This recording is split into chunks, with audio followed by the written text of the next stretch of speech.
빛으로 오신 하나님의 아들, 그의 말씀을 믿는 모든 이들에게 하늘의 영광 비춰주시네. 하나님 말씀으로 아버지 마음으로 나 달려갑니다.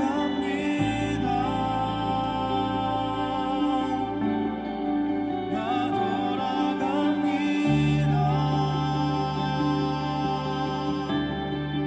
말씀이 육신되어 말씀이 내 삶 되어 주 나라 이곳에 주님 뜻 내 안에 이루소서.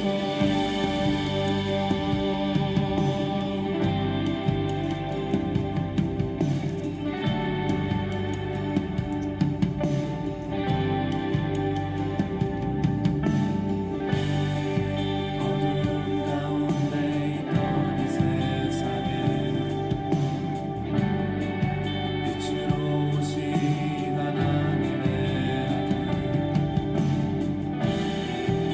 그의 말씀을 믿는 모든 이들에게 하늘의 영광 비춰주시네.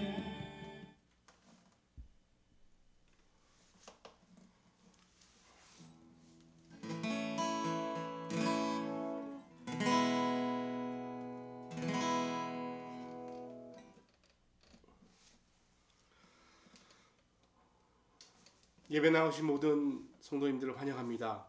이 시간 기도함으로 수요일 저녁 예배를 시작하겠습니다. 우리가 연약할 때 우리를 더욱더 귀히 여기시는 그 넓은 하나님의 은혜 가운데 주의 부르심 받아 이 자리에 나왔습니다.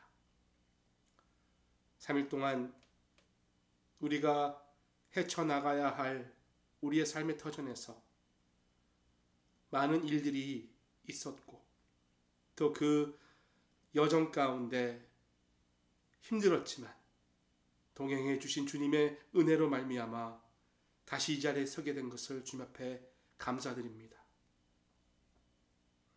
우리의 삶의 주인 되시고 우리 방향의 모든 길을 가르쳐 주시며 이끌어 주신 주님 앞에 입술을 열어 주를 찬양하고 주님을 주라 고백합니다. 성령으로 임재하사 우리에게 놀라운 새 은혜를 주시고 말씀을 통해 연약한 우리의 심령이 예수 그리스도의 강함으로 변화되는 밤 되게 인도하옵소서. 감사드리며 예수 그리스도 이름으로 기도합니다. 아멘.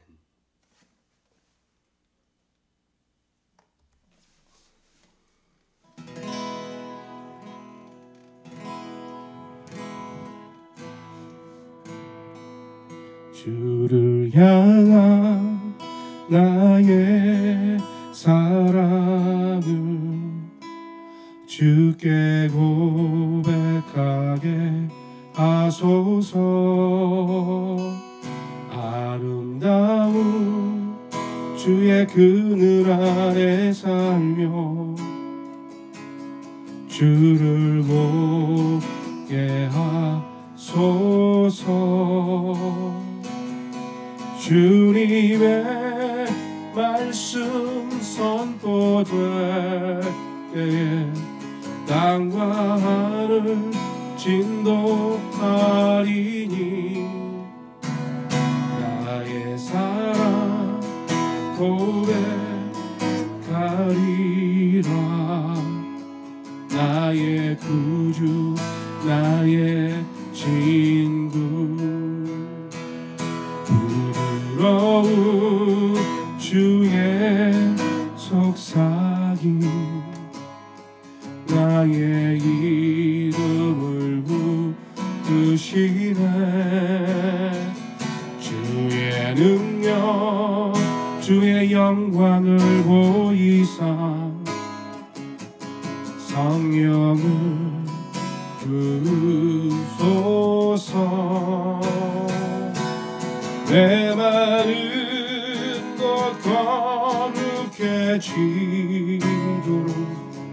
내가 주를 찾게 하소서. 내 모든 것 주께 드리리. 나의 구주 나의 진구 온 마음으로 주를 바라며 나의 사랑 고백하리라.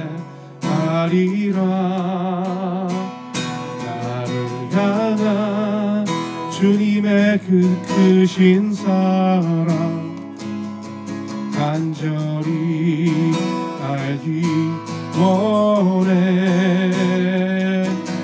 주의 은혜로 용서하시고 나를 자녀 삼아 주셨네. 나의 사랑 고백하리라. 나의 구주 나의 친구.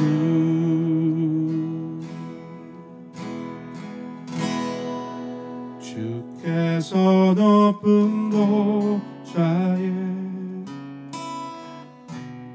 앉으셨는데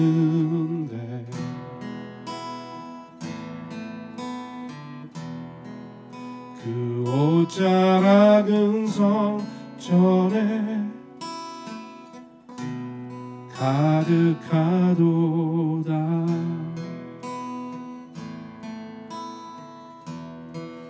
천사들이 모여서 서로 차와하며 외치니 그 소리는 성전에 가득하도다.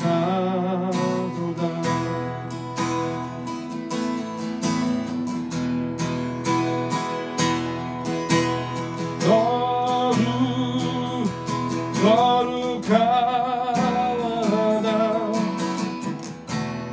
만군의 여호와. 그 영광이 온 땅에 충만하시도다.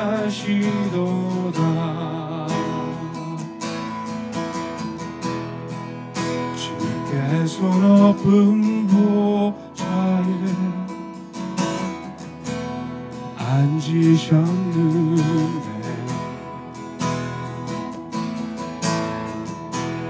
그 옷자락은 성전에 가득하도다.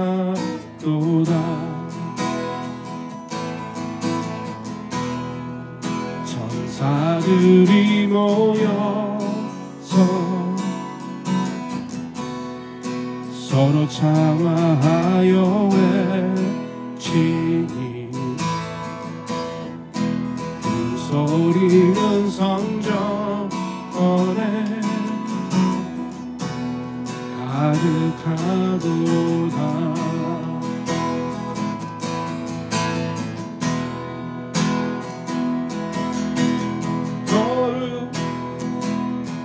거룩하다 만군의 여호와. 그 영광이 온 땅에 충만하시도다.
오늘 하나님께서 우리에게 주신 말씀은 누가복음 22장 31절에서 34절 말씀입니다.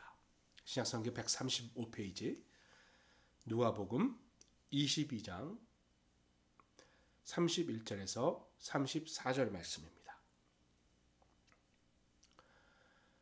누가복음 22장입니다. 함께 읽습니다. 시몬아 시몬아 보라 사탄이 너희를 밀 까부르듯 하려고 요구하였으나 그러나 내가 너를 위하여 내 믿음이 떨어지지 않기를 기도하였노니 너는 돌이킨 후에 너희 형제를 굳게 하라. 그가 말하되 주여 내가 주와 함께 오게도 죽는데도 가기를 각오하였나이다.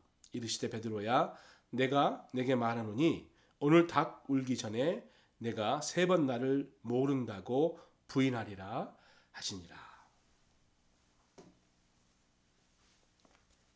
오늘은 약할 때에 강한 베드로라는 제목으로 사도행전 12 사도 시리즈 두 번째 시간 갖도록 하겠습니다. 좀 전에 읽었던 본문 누가복음 22장 31절에 34절 말씀 보면 베드로를 좀 이렇게 상징적으로 드러내고 있습니다. 마치 베드로의 생애와 같은 그런 것을 함축하고 있죠. 베드로가 주님을 부인하기 직전에 예수님께서 베드로에게 하셨던 말씀입니다. 31절에 시몬아 시몬아 보라 사탄이 너희를 밀 까부르듯 하려고 요구하였으나 사탄이 밀 까부르듯 까부르듯이라는 단어가 저도 좀 생소한데요. 이 말은 그 밀을 껍질을 벗기기 위해서 타작하는 거죠. 그러니까 긴 채를 가지고 타작하는 것을 까부르다 뭐 이렇게 이야기할 수 있겠습니다. 즉 사탄에게 그렇게 고난당하는, 그렇게 유혹당하는, 괴로움당하는 그런 모습을 이야기하고 있습니다.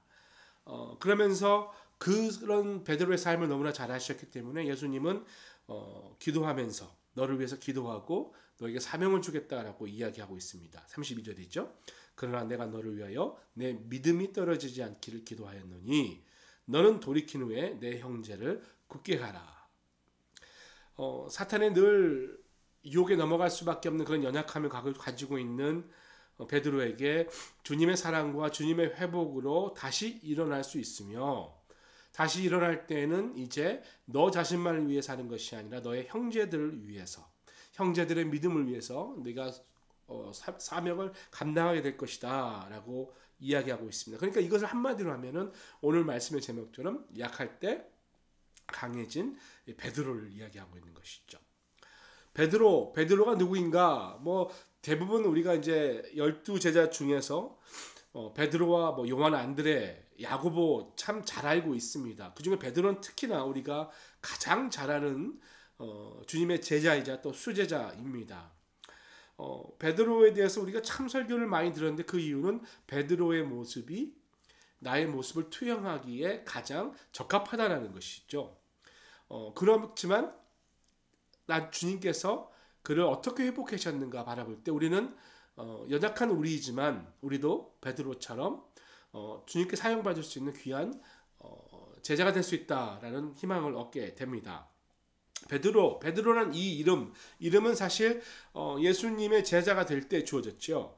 성경에는 이제 시몬, 또 어떨 때는 베드로, 또 어떨 때는 시몬 베드로 이렇게 많이 하고 있습니다만 원래 본명은 시몬, 사이먼입니다. 사이먼이라는 이름은 되게 유명한 이름이죠. 요즘도 많지만 과거에도 굉장히 많았던 이름입니다. 얼마나 많았냐면 12제자 명단에 보시면 한 명의 시몬이 있지요. 열심당원 시몬이 등장하지요. 그리고 그 제자에 대해서는 또 우리가 나중에 한번 살펴보기로 하고요. 예수님의 형제에도 시몬이 있었고요. 또 유명한 그 가롯 유다의 아버지 역시 시몬이었습니다. 이렇게 시몬이라는 이름이 많은 그 시몬에게 주님이 그 시몬을 부를 때 시몬아 그러지 않고 바요나 시몬아라고 부를 때가 있었어요. 바라는 것은 이제 아들을 뜻하고요. 요나는 요한의 히브리식 이름이지 않습니까? 그러니까는 바요나 시모나는 요한의 아들 시모나. 여러분 찬양 잘 아시죠? 요한의 아들 시모나 이렇게 있지 않습니까? 그렇게 불렀다라는 것이죠. 그러니까 베드로의 원래 본명은 시몬, 사이몬이고요. 사실 베드로라는 것은 그의 별명이라고 이야기할 수 있겠죠. 베드로 헬라어로 하면 페트로스라고 그러는데요. 이 페트로스라는 것은 반석, 바위 이런 뜻을 가지고 있습니다. 베드로가 이 헬라어고요. 게바는 아람어지요. 그러니까 당시 팔레스타인에 보편적으로 사용했던 게 아람어였잖아요. 예수님도 사실은 아람어로 대부분 말씀을 하셨지 않습니까? 시리아어, 아람어로 이야기하셨지 않습니까? 패션 오브 크라이스트 영화를 보면 아람어로 예수님께서 계속 이야기하고요. 실제로 예수님의 말씀의 기록을 보면 아람어로 말씀하신 부분이 많이 기록되어 있습니다. 여러분 잘 아시는 대로 일어나라, 소녀야 일어나라, 달리다 쿰 이것도 아람어고요. 십자가에 사신 엘리 엘리 라마 사박다니 이것도 아람어입니다. 그러니까 게바는 아람어고 베드로는 이제 헬라어다. 시몬과 그러니까 베드로와 예수님의 첫 만남은 이제 동생 안드레에 의해서 이루어졌는데 시몬을 가장 처음에 만나서 예수님께서 하셨던 첫 일이 바로 이 시몬에게 게바라는 이름을 줬다는 것이죠. 반석이라는 이름을 줬다는 것입니다. 그 이름으로 인해서 어쩌면 베드로는 인생이 바뀌었다라고 이야기할 수도 있겠습니다. 새로 받은 이 게바, 새로 받은 별명 이 반석. 여러분 반석이라는 것은 굉장히 단단함, 견고함, 흔들리지 않음 이런 뜻을 갖고 있죠. 근데 시몬은 사실 그런 사람이 아니지 않습니까? 우리가 잘 아는 대로 너무나 가볍고 너무나 빨리 변하고 배신을 밥 먹듯이 하는 사람이 시몬 아니겠어요? 그런데 예수님께서 앞으로 너를 게바라고 부르겠다라고 말씀하셨는데 그것은 어찌 보면 그냥 겉모습 보고 너는 그냥 좀 너무 등치가 좋고 크니까 너는 돌쇠야, 너는 마당새 같아, 뭐 이런 의미 아니겠습니까? 어쨌든 그의 이름과 그의 성품, 그의 외모와 그의 성격은 다른 모습을 띠고 있었습니다. 여러분 요한복음 13장 우리가 너무 잘 알죠? 예수님께서 제자를 발 씻기실 때 베드로 차례가 옵니다. 예수님께서 베드로 발을 씻으려고 할 때 펄쩍 뛰면서 이야기했죠. 절대 안 됩니다. 어떻게 선생님이 제자의 발을 씻기십니까? 제가 씻기는 게 맞습니다. 이렇게 했잖아요. 그때 이제 예수님께서 내가 너를 씻기지 않으면 넌 나랑 상관이 없다. 이렇게 말씀하시자 또 변합니다. 그러면서 그럼 내 목욕까지 몸까지 다 씻어 주십시오. 이렇게 이야기합니다. 그야말로 이제 다혈질 기질이라고도 할 수 있고요. 되게 즉흥적이고요. 감정적이다라고 이야기할 수 있습니다. 사실 세상을 살아가면서 감정적이고 즉흥적이고 변화무쌍하면 강점이라고 말할 수 없죠. 연약한 부분 아니겠습니까? 근데 그 연약함이 있는 그 게바에게, 그 베드로에게 반석, 베드로 반석이라는 그런 이름을 줬다라는 것이죠. 예수님께서 베드로를 부르시고 베드로가 예수님을 만나서 그분이 메시아라는 것을 경험하게 되고 메시아인 줄 알았지만 여전히 베드로는 물고기를 잡고 있었을 때였습니다. 그러니까 그의 삶은 아직 변화가 없는 것이죠. 주님을 만나고 이름을 받고 계속해서 물고기를 잡고 살아가고 있었죠. 그런데 주님 앞에서 결단하는 순간이 찾아오는 것이죠. 누가복음 5장에 보시면 베드로가요 밤새 그물을 던지고 고기를 잡으려고 했지만 한 마리도 못 잡았을 장면이 등장합니다. 누가복음 5장 4절에 세 번역으로 제가 읽어드렸는데요. 깊은 데로 나가 그물을 내려서 고기를 잡아라. 베드로가 고기 잡는데 어부로서는 전문가 아닙니까? 호수, 그 갈릴리 호수는 다 겉에서만 봐도 어디에 고기가 있는지를 다 알고 있는 베드로잖아요. 그래서 이제 누가복음 5장 5절에 이렇게 이야기합니다. 선생님, 우리가 밤새도록 애를 썼으나 아무것도 잡지 못했습니다. 그러나 선생님의 말씀을 따라 그물을 내리겠습니다. 이렇게 이야기합니다. 그리고 했더니 그물이 찢어질 정도로 엄청난 양의 물고기가 잡히는 것이죠. 이때 베드로는요 감사하고 좋아하는 것이 아니라 돌출적인 또 발언을 합니다. 8절 말씀이죠. 누가복음 5장 8절. 시몬 베드로가 이것을 보고 예수의 무릎 앞에 엎드려 말하였다. 주님, 나에게서 떠나 주십시오. 나는 죄인입니다. 자, 이게 무슨 말입니까? 그러니까 여러분, 베드로는 이렇게 생각한 거예요. 예수님께서 어부가 아니신데도 불구하고 깊은 바다까지 다 투영해서 보시기 때문에 물속 어디에 물고기 떼가 있는지를 다 보고 계신 분이다. 그렇다면 내 마음의 깊은 것도 나의 삶도 다 보고 있구나라고 알았던 것이 있죠. 그때 예수님이 이렇게 말씀하십니다. 10절 말씀에 두려워하지 말아라. 이제부터 너는 사람을 낚을 것이다. 그렇게 예수님은 베드로를 제자로 부르게 됩니다. 어떤 의미로 보면 이런 주님의 부르심과 주님의 만남 이런 것들이 베드로한테 지속되면서 그런 연약했던 베드로가 점점 강해져 가는 것을 또 역시 발견할 수 있습니다. 여러분, 우리도 마찬가지죠. 사실 신앙이라는 것은 머리로만 하는 게 아닙니다. 또 감정으로만 하는 것도 아니죠. 전 인격적인 거기 때문에 우리의 지성, 우리의 감성 다 전인격적으로 활용해야 되는 건 맞습니다만 여러분, 가장 중요한 것은 신앙은 체험입니다. 경험하는 거예요. 관계하고 경험하고 체험하는 것이 신앙의 가장 좋은 방법 아니겠습니까? 그러니까 예수님을 계속해서 체험해 가는 것, 그게 약할 때 강함되는 가장 좋은 요소거든요. 베드로는 그렇습니다. 예수님이 어떤 분인가를 계속해서 체험해 나갔다는 것이죠. 체험했을 때 아주 특별한 체험이 있었습니다. 아주 신비로운 체험이 있었는데 두 가지가 있는데 그 중에 하나는 첫 번째는 변화산 체험입니다. 예수님께서 이제 수제자들 대표로 이제 베드로와 야고보와 요한 데리고 산에 올라갑니다. 그 산에 올라가서 구약의 대표적인 인물 모세와 엘리야를 만나게 되죠. 예수님을 중심으로 하고 좌우에 모세와 엘리야가 서 있고 예수님의 놀라운 변화된 모습이 보게 됩니다. 그러면서 하늘에 이런 소리가 있습니다. 마가복음 9장 7절 말씀에 마침 구름이 와서 그들을 덮으며 구름 속에서 소리가 나되 이는 내 사랑하는 아들이니 너희는 그의 말을 들으라 하는지라. 베드로가 놀라운 체험을 하게 되는 것이죠. 주님을 체험하게 되는 거예요.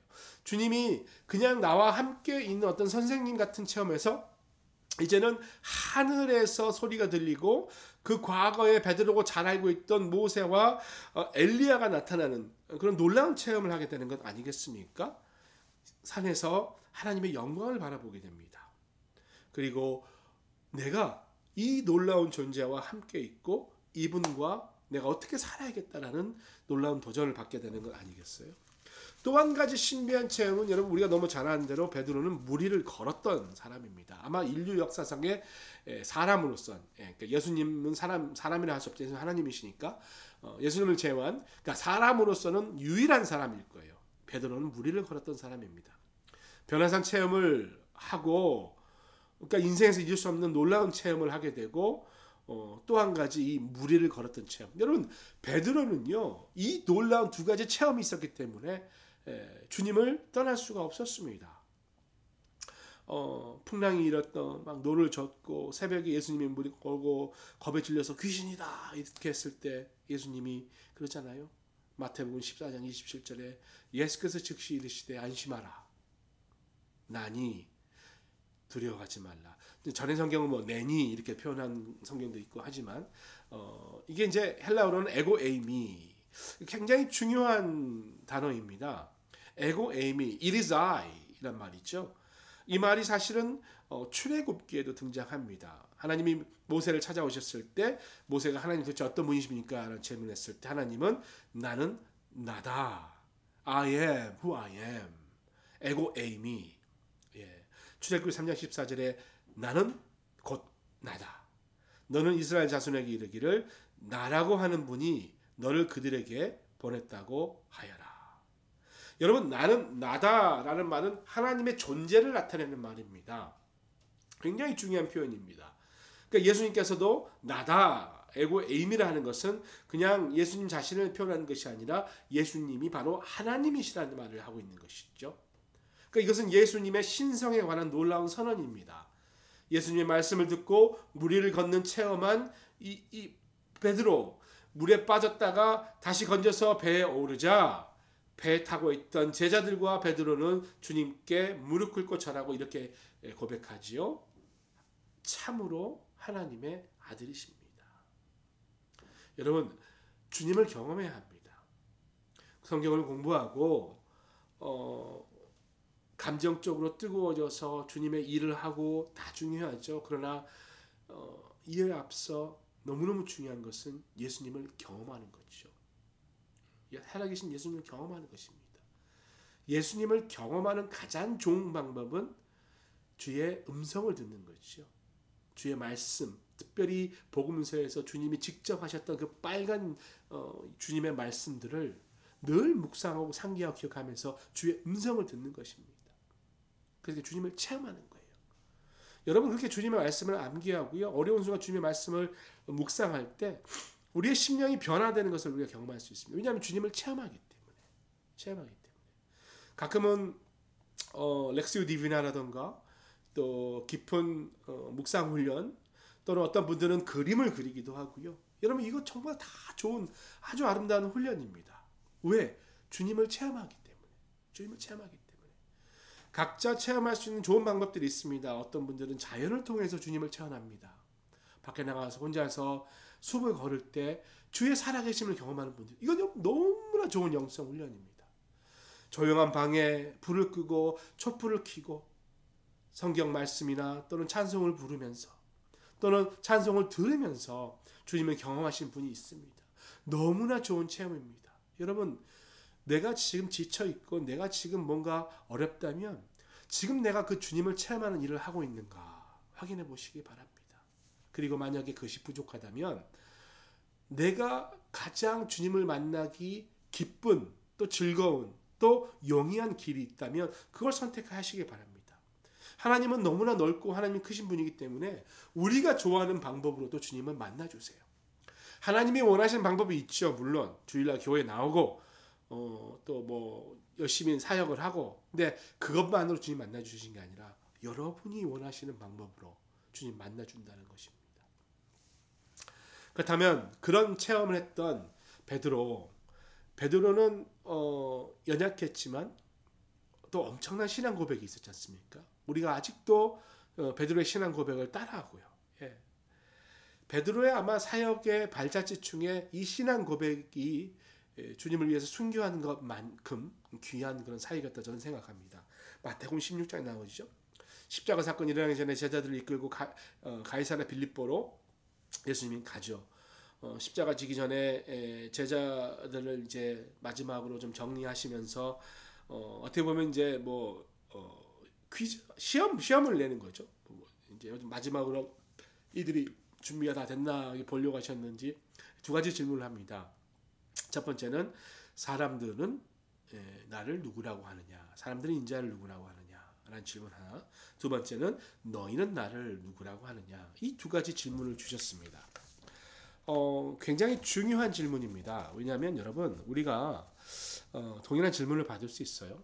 우리가 교회에 다니고 사역하고 또 관계를 이루고 살아가는데 나는 신앙생활이 좋다라고 착각할 수가 있습니다. 특히 직분자들이 그럴 수 있죠. 목회자도 마찬가지입니다. 여러분, 주님 앞에 늘 사역하고 있고 주님과 가까우니까 또 교회 일을 많이 하다 보니까 내가 마치 신앙으로 되게 무장된 사람으로 탈을 쓰고 있을 수 있다는 것이죠. 근데 여러분, 그럴 때는 내 자신에게 이런 질문을 해야 됩니다. 내 주위 사람들은 예수님을 누구라고 하는가? 그리고 나는 지금 예수님을 누구라고 하는가? 물론 베드로의 신앙 고백 때문에 우리가 정답을 알고 있지만 여러분, 그런 입에 바른 그런 발린 소리 말고 정말 나는 예수님을 누구라 생각하는가? 예수님 구세주로 발견하고 그분이 구원이시고 그분이 소망이신 걸 선포하는 그 일. 마태복음 16장 16절 너무나 중요한 말씀이죠. 시몬 베드로가 대답하여 이르되 주는 그리스도시요 살아계신 하나님의 아들이시다. 주는 그리스도시요 하나님의 아들이시다. 그러니까 주가 메시아이시고 주가 하나님이시라는 고백하는 거예요. 그 고백을 듣고 예수님은 정말 만족하셨습니다. 정말 옳은 신앙 고백이었기 때문에. 그래서 16장 17절 18절에 예수님이 이렇게 말씀하십니다. 예수께서 대답하여 이르시되 바요나 시몬아 내가 복이 있도다. 이를 너에게 알게 한 이는 혈육이 아니요 하늘에 계신 내 아버지시니라. 또 내가 내게 이르노니 너는 베드로라. 내가 이 반석 위에 내 교회를 세우리니 음부의 권세가 이기지 못하리라. 너의 그 고백, Upon this rock I will build my kingdom. I will build my church. 엄청난 칭찬하신 거 아니겠습니까, 여러분? 여러분 우리의 교회가요, 베드로의 그 신앙 고백 그 위에 세워진 거예요. 그러나 베드로는 여전히 연약한 사람이었습니다. 하나님께서 그를 선택해서 하나님께서 이를 알게 하셨을지 베드로가 파악한 건 아닙니다. 여전히 연약했어요. 베드로의 연약함 중에 극치는 역시 주님을 부인하는 사건 아니겠습니까? 왜 베드로는 그토록 수제자로서 주님을 따라다니고 많은 사역을 경험했지만 결국 주님을 부인했는가? 결국은 그의 주님을 부인한 그의 마음의 밑바탕은 어쩌면 그의 자신감 때문이 아니었나? 다른 말로 하면 교만함 때문이었겠죠. 베드로는 착각했습니다. 본인이 예수님 옆에 있기 때문에 본인이 강한 사람이라고 착각했습니다. 여러분, 우리도 그런 착각 많이 합니다. 내가 교회 다니고 내가 말씀 묵상 잘하고 내가 사역을 많이 한다고 내가 강한 사람인 줄 착각하는 것이죠. 근데 여러분, 그리스도인이 언제 강합니까? 가장 강할 때는 내가 내 연약함을 깨닫고 내 연약함을 주님 앞에 드리고 주님 나의 연약함을 바꾸어 주시라고 의탁할 때 강해지는 거잖아요. 내가 강한 것이 아니라 내 안에 주님이 강한 모습으로 나타낼 때 나도 역시 강해지는 것 아니겠어요? 그러려면 주님이 모습이 나타나려면 나는 약해지는 것이 맞습니다. 내가 강한 척하면요, 눈 씻고 보아도 예수를 찾을 수가 없습니다. 내가 똑똑하고요, 내가 많이 알고요, 내가 공부 많이 해서 남들보다 뛰어나다 생각하는 그 순간 주님은 찾아볼 수가 없습니다. 그러나 여러분, 교회에서도요, 한 주간의 고통과 고난과 아픔과 자식으로 인해서 마음 상함과 비즈니스와 여러 가지 문제로 또 질병으로 힘들어서 연약한 모습으로 있는 분 보면요, 저는 예수님밖에 안 보입니다. 왜? 주님이 그들을 일으켜 세울 것이 확신하니까. 그들이 강합니다, 여러분. 강한 척하는 사람, 여러분 너무나 우습습니다. 우스워요, 여러분. 그러니까 여러분 강할 척할 필요가 없습니다. 내가 알아야 돼요. 나는 연약한 사람입니다. 누구보다 연약하고 죄 많은 자가 나라는 거예요, 여러분.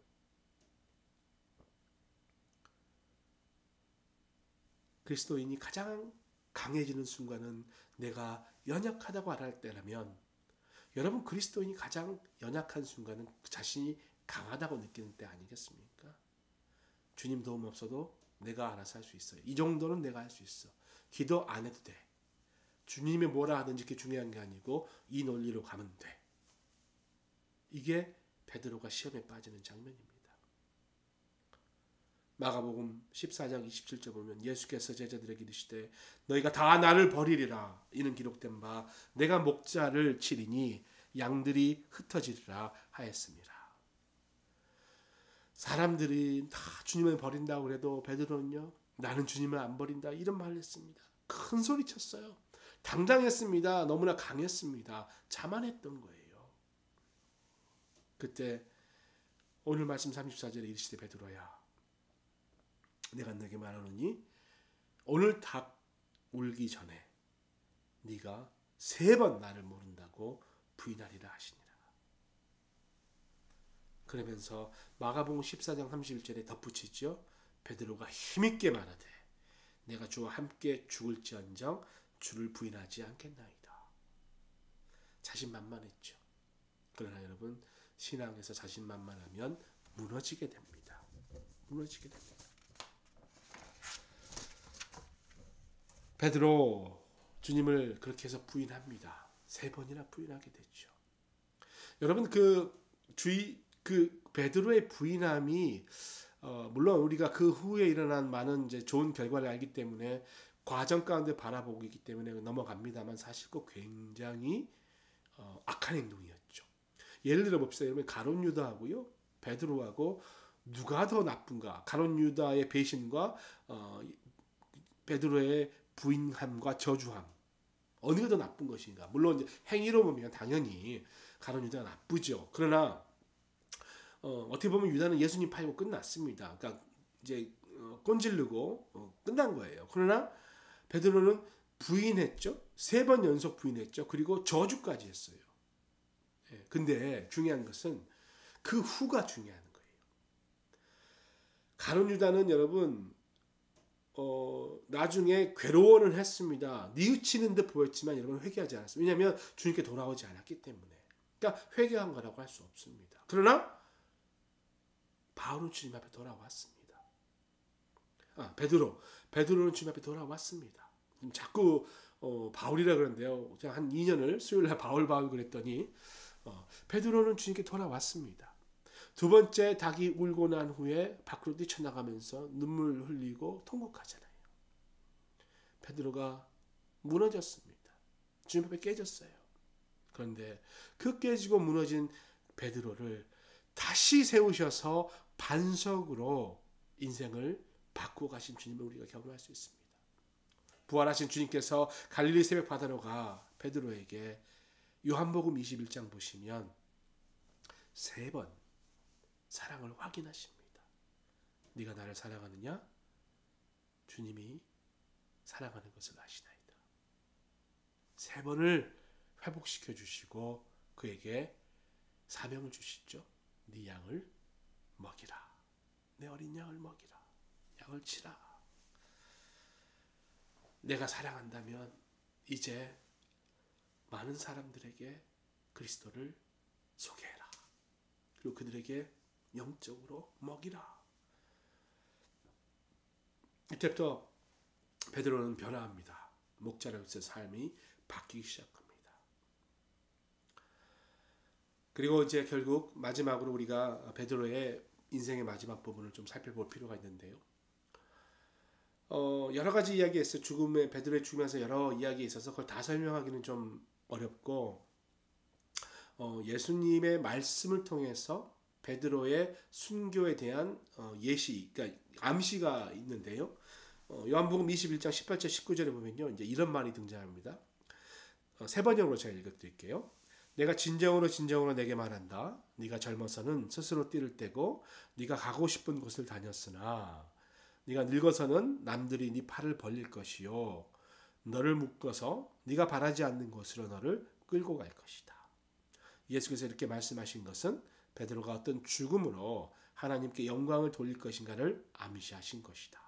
예수께서 이 말씀을 하시고 나서 베드로에게 나를 따라라 하고 말씀하셨다. 베드로가 연약했습니다. 감정적인 사람이었고 변화무쌍했습니다. 다혈질이었어요. 늘 화를 내고 그랬습니다. 그러나 거기에 또 결정적으로 주님을 부인하고 주님을 저주까지 하는 그런 범죄도 저질렀습니다. 그런데 그의 마지막은 연약했던 삶대로 연약한 죽음이 아니라 그의 마지막은 영광스러운 모습일 거라고 주님께서 예언하고 있는 것 아니겠습니까? 베드로가 어떻게 죽었습니까? 십자가에 거꾸로 매달려 죽였죠. 거꾸로 매달린 채 손을 들고 주를 찬양하면서 마지막 생명을 드렸다고 합니다. 마지막 하나님께 영광을 드린 거예요. 여러분, 베드로 후서 3장 18절에 보시면 베드로의 그 유명한 마지막 유언이 있지 않습니까? 우리 주님이시며 구주이신 그리스도 예수에 대한 지식과 그의 은혜 안에서 자라십시오.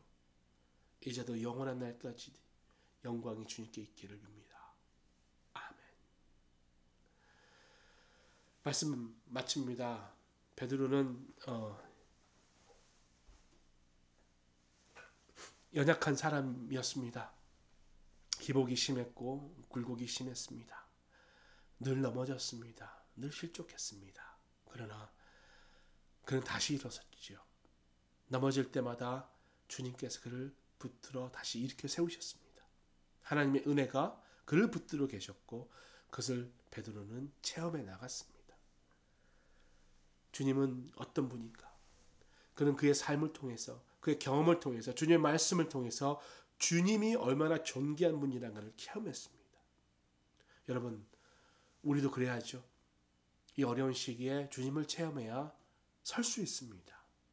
주님 의지하면서, 주의 말씀 붙들면서, 주님이 가라고 하면 가고 멈추라면 멈추는 그런 주님의 말씀에 순종하는 것. 사람들의 시선, 또 미디어가 이야기하는 어떤 그런 거짓 소식들에 혼돈되는 것이 아니라 주의 말씀만 바라보고, 주가 일어나라면 일어나고 앉으라면 앉는, 이제 나가라면 나가고 멈추라면 멈추는 그런 순종의 자세. 여러분, 우리가 주님께 순종한다는 것은 내가 연약하다고 나를 인정하는 그 모습 아니겠습니까? 주의 말씀을 무시하고 내 마음대로 한다는 것은 내가 강하다는 뜻이지요. 주의 말씀 듣고 베드로에게 임했던 그 놀라운 역사, 또 놀라운 신앙 고백, 그리고 끝까지 주님 앞에 충성을 다하는 그 모습, 내 삶으로 이루실 수 있기를 축복드립니다. 우리 시간 함께 찬양하고 기도하겠습니다.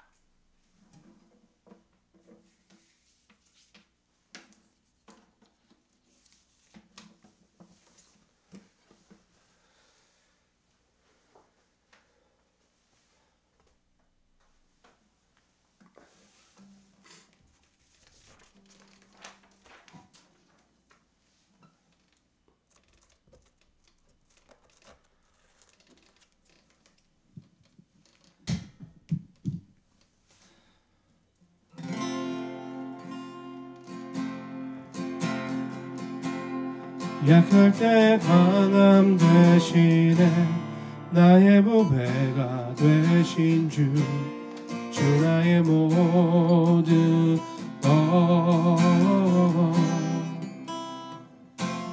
주 안에 있는 보물을 나는 포기할 수 없네. 주 나의 모든 것. 예수 어린 양 존귀한 이름. 예수 어린 양 존귀한 이름. 십자가 제사하셨네. 주님의 이름 찬양해. 주 나의 모든 것. 쓰러진 나를 세우고 나의 빈잔을 채우네. 주 나의 모든 것.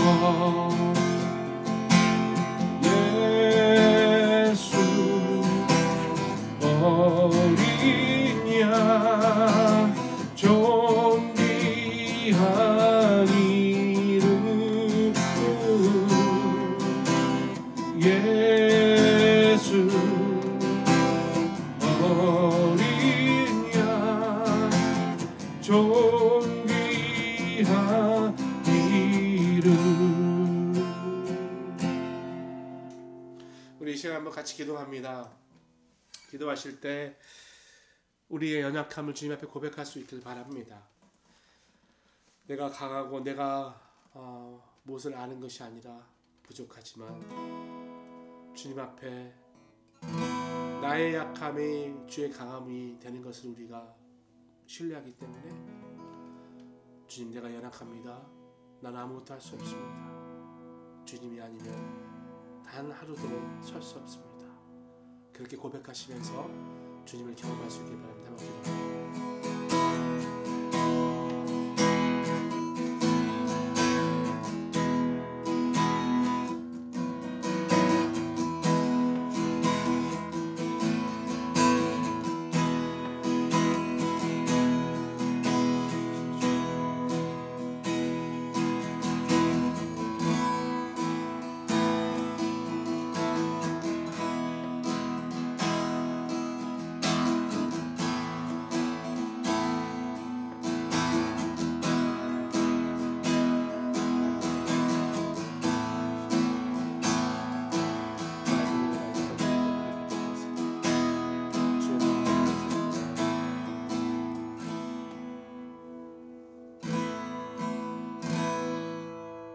우리 주위에 연약한 분들이 계십니다.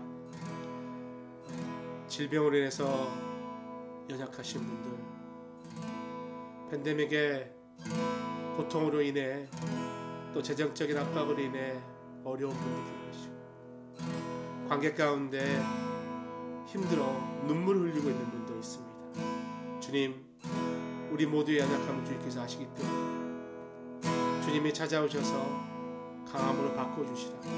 우리 주위에 있는 연약한 분들을 위해서 한번 기도합니다.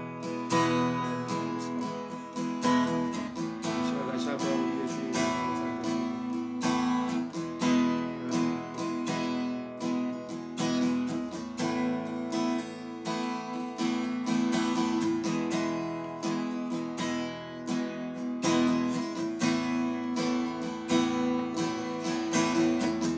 아버지 하나님,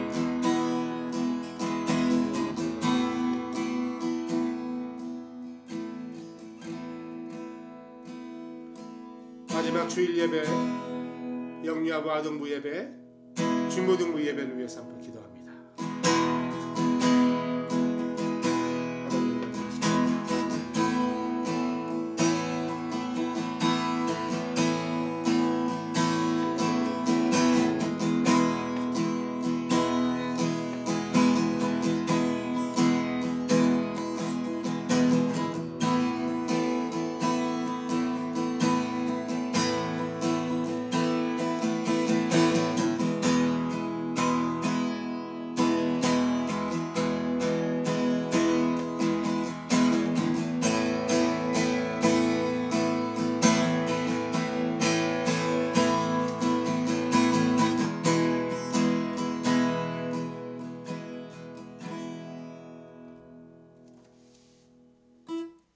하나님 감사합니다.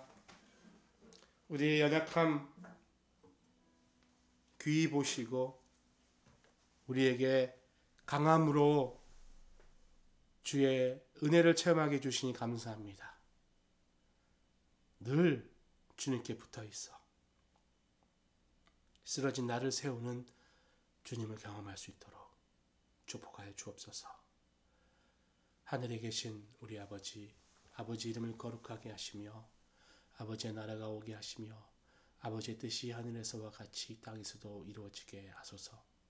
오늘 우리에게 일용할 양식을 주시고 우리가 우리에게 잘못한 사람을 용서해 준 것 같이 우리 죄를 용서해 주시고 우리를 시험에 빠지지 않게 악에서 구하소서. 나라와 권능과 영광이 영원히 아버지의 것입니다. 아멘.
주옵소서.